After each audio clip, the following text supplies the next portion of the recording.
L'entreprise, après 3 ans de recherche, a mis au point une technique inédite pour transformer nos vieilles chaussures en matière première qui servira à en fabriquer de nouvelles. Franck Grasso, Marie Redortier. Au milieu des champs, il est une usine qui promet de révolutionner le recyclage.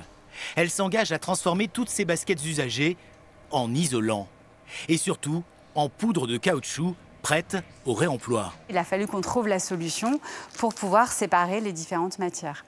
Donc on va en effet faire rentrer une chaussure qui va être broyée et par différentes étapes, on va pouvoir séparer, par exemple, isoler ce caoutchouc.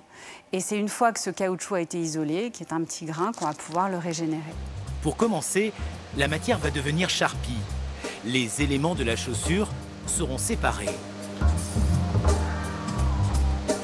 Mais ce qui est le plus novateur, c'est la transformation du caoutchouc qui va passer du granulat à une forme de farine.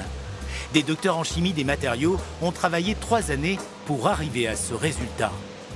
Quand une semelle est fabriquée, en fait, c'est un caoutchouc cru qui va être passé dans un moule et qui va être cuit. Et nous, ce qu'on a mis au point, c'est de le décuire. C'est de le remettre à son état, en fait, à un état qui est proche de celui de la matière neuve. Et c'est la même histoire pour les balles de tennis. Ce jour-là, une représentante de l'État est en visite. Là, par exemple, on a donc du caoutchouc qui vient de chaussures de course. Il s'agit de se rendre compte de l'utilisation des aides. L'entreprise a déjà touché 900 000 € pour mener à bien son projet, dans le cadre de l'opération France 2030.